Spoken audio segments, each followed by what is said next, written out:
One of the hardest things about being a cross-border retiree is just managing all of the different accounts that you have. There's a good chance that you have RRSPs and LIRAs up in Canada. And down here in the States, you may have 401ks, Roth accounts, IRAs, after-tax brokerage accounts, checking and savings accounts, just a lot of different accounts. And the question that comes up a lot is, Brian, which account should I start drawing from first? Today, we're going to discuss what's the best withdrawal strategies for your US and Canadian retirement accounts.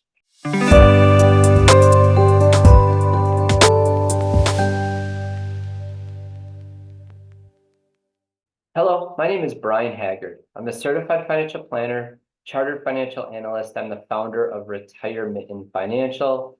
We help simplify your cross-border retirement plan. And a lot of times when cross-border retirees come to us first, one of the things that we want to do is kind of untangle this web that they have of all the different stuff that they've accumulated throughout the years. They have benefits in the US and Canada, CPP and OAS up in Canada, US Social Security down here in the States, sometimes a pension in both countries as well. And then they also have a lot of different retirement accounts, LIRAs and RSPs up in Canada, IRAs, 401k, Roth accounts down here in the States.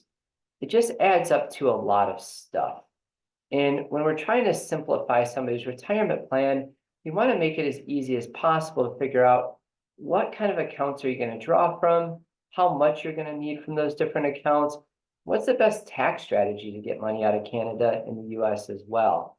Today, we're going to talk a little bit about which accounts you may want to consider starting to draw from in retirement. So one of the things, if you were to go sit down with an average financial advisor, the thing that they're almost always going to advise you to do is start drawing from your after-tax accounts first. Those would be like after-tax brokerage accounts, maybe checking and savings accounts that you have. And then next, start to withdraw money from your tax-deferred accounts. And then last but not least, draw money from your Roth IRA account. And honestly, for the most part, that's pretty good advice. But when you're a cross-border retiree, a lot of times you want to take things a little bit differently. So let's start talking about which accounts typically somebody may want to start to draw from first. Now, usually the idea here is that you want to withdraw money from your least tax efficient accounts first and your most tax efficient accounts last. So the most or the least tax efficient accounts that you'll probably have are going to be your checking and savings accounts, followed by your brokerage, your after-tax brokerage accounts, investment accounts that you may have. And why is that? Well, checking and savings accounts finally, for the first time in years, may finally be paying you a little bit of interest. The problem with that interest is it's not very tax friendly. You have to pay taxes on that interest at your ordinary tax rates, which could be relatively high, especially if you're working right now.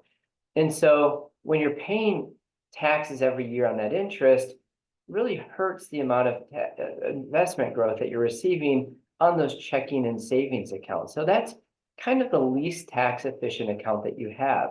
Now, brokerage accounts are a little bit more tax efficient, but you still have to pay taxes on capital gains and dividends and interest on those accounts every single year as well. Now, capital gains and dividends may be a little bit more tax friendly than just normal interest that you would get on a checking and savings account, but not always. And as a result, those two accounts are typically the two accounts that we would start by drawing from. And then as we start to get a little bit more tax efficient, we'd be looking at your US pre-tax accounts and your Canadian pre-tax accounts. Here in the US, that might be IRAs, your 401k, your 403b through your company. You might also be looking at, on the Canadian side, different RRSPs or LIRAs. Those are more tax efficient because every year they're growing for you tax deferred. You probably got a little bit of a tax benefit when you contributed to those accounts, Now they're growing for you tax deferred, and hopefully in retirement, when you withdraw that money, you're in a little bit lower of a tax bracket and you get a little bit more of a tax benefit at that point. And then Roth IRA accounts are the most tax efficient account that you have. Now, you live up in Canada, you may also have TFSA accounts as well. Those are very much like a Roth IRA here in the States. But here in the States, you're really not able to have TFSA accounts. So when we're looking at client portfolios, we're really focused on Roth IRA accounts. Again, those are the most tax efficient account that you can have. The money grows for you completely tax-free. When you withdraw the money, it's completely tax-free as well. And so for a lot of times, the Roth accounts are kind of the last accounts that you would want to draw from. So this is a really standard strategy. You want to take money from after tax accounts first, then tax deferred accounts next, and then Roth accounts last. That's what a lot of financial advisors will recommend to you. However, as a cross-border retiree, that's not necessarily the strategy that we would want to implement for you. For us, for a lot of our clients, we like to start by withdrawing your Canadian accounts first. And why is that? Well, we want to, for a lot of times, we like to deplete those Canadian accounts as soon as possible. As far as tax strategies are concerned, we don't want to crush your taxes, but we like to get rid of the Canadian accounts first, if possible. And why is that? Well, for a lot of our clients, their kids now live here down in the States as well. And honestly, even if they don't, your kids are in all likelihood much better off inheriting a US retirement account as opposed to a Canadian account, especially if they're down here in the States. Trying to manage Canadian assets after you've passed away can be quite an ordeal. So we really a lot of times want to get rid of those Canadian accounts first for estate planning reasons. The other reasons that we prefer to get rid of the Canadian accounts first is a lot of times with your US accounts, you have a lot more flexibility, especially trying to withdraw money from it. Withdrawing money from your Canadian accounts can be a little bit of a pain. Investing in your Canadian accounts can be a little bit of a pain. A lot of times it means making a phone call to Canada, trying to find the right person, if anybody at all can help you as far as making investment changes to your accounts. So your US accounts tend to be a lot more flexible as a US resident. Not to mention, historically, the US accounts have had higher rates of return. And a lot of the reasons behind that is a lot of times the fees here in the US are quite a bit lower than what you may find up in Canada. And so for those reasons, we really do like to start with the Canadian accounts first. Now, people will always come back to us and say, well, what about the exchange rate?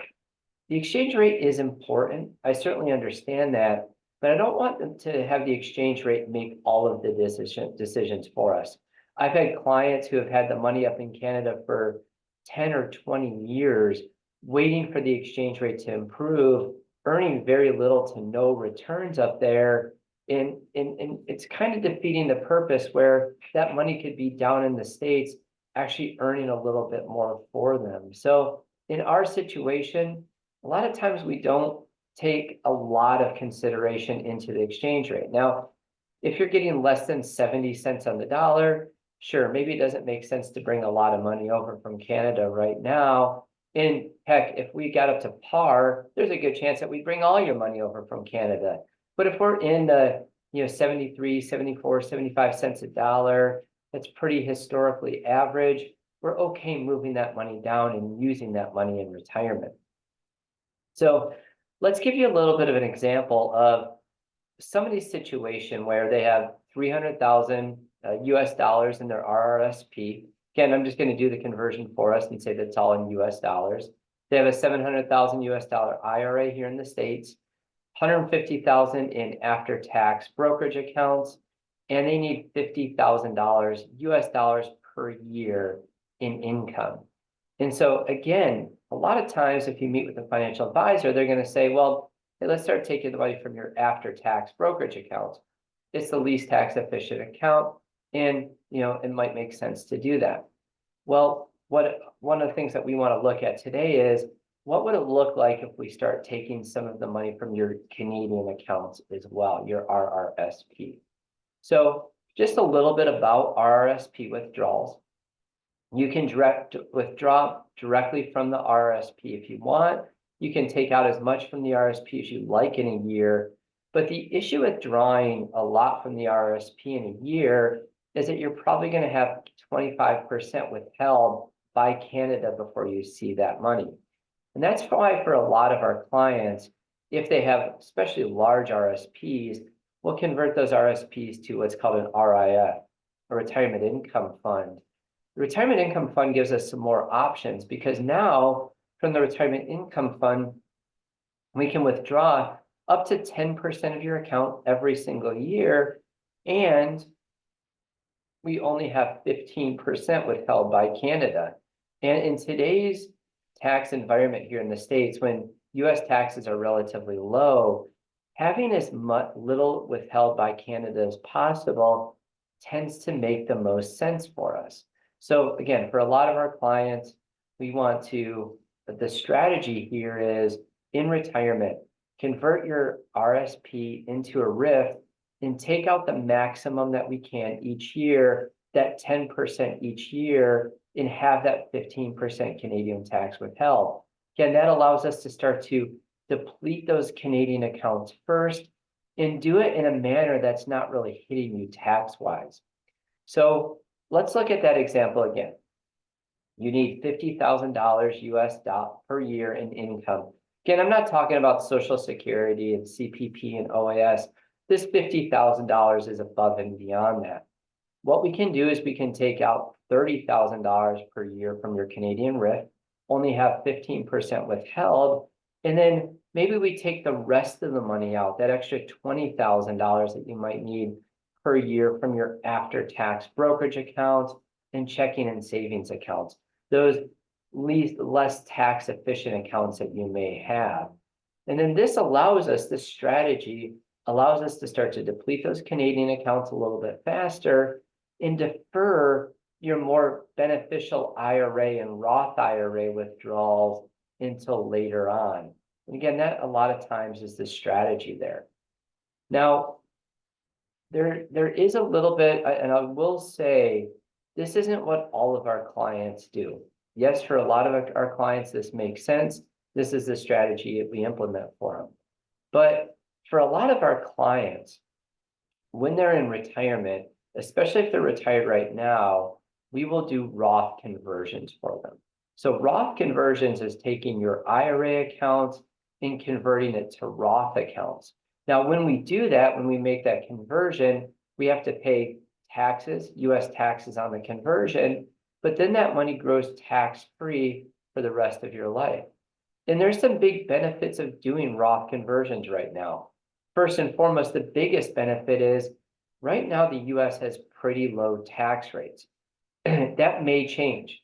There is some expectation in 2026 that tax rates could go higher depending on who becomes president here this year. So there's a decent chance that tax rates are lower now than they may ever be again in the future. Now, we don't know that for sure, but we do know they are relatively low right now. We also know that if the money's in Roth accounts, that money grows tax-free forever.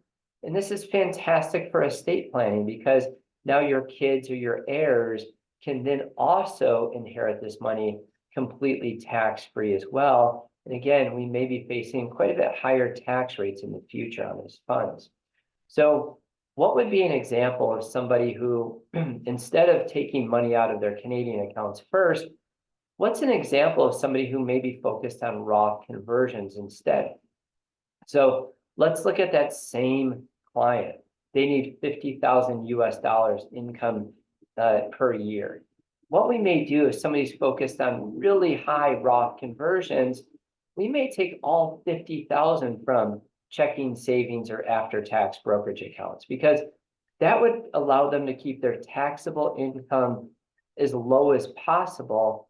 And then what we would do is we would start focusing on converting their IRAs to Roth IRAs every single year until those tax rates go up. And in this strategy, we would actually defer your RRSP withdrawal. Again, not always ideal, but it's a good way to start focusing on Roth conversions. And then if taxes do go up in 2026, we've had the ability to convert while taxes are lower now, and then start to withdraw your RRSP withdrawals when taxes are potentially a little bit higher. Another option is that we do the Roth convert, we do the RSP or RIF withdrawals now, and still do Roth conversion. It doesn't have to be one or the other, but if you're really focused on doing the maximum amount of Roth conversions on a year-to-year basis, trying to keep your income lower is ideal, and the best way to do that is trying to defer taking your RSP withdrawals in the future. So you kind of have to make this decision, what's important to you. Would you prefer to take money out of your RIF accounts now, your RSP accounts now, start to fund some of your retirement from those withdrawals? Or are you more kind of focused on taxes, and would you prefer to defer those RSP withdrawals and maybe focus on Roth conversions right now? That's something that we help out our clients with every single day. Again, my name is Brian Haggard. I'm a certified financial planner, chartered financial analyst, founder of Retirement and Financial. We're experts in cross-border financial planning. We are fee-only financial advisors, which means there's no sales and we don't earn any commissions. We just get paid directly from our clients. If you're interested in learning more, you can schedule a complimentary consultation on our website, retirementin.com. If you have any questions, feel free to ask them in the comments below. And if you like this video, please like and subscribe here so you can hear more videos like this every week. Thank you very much for your time.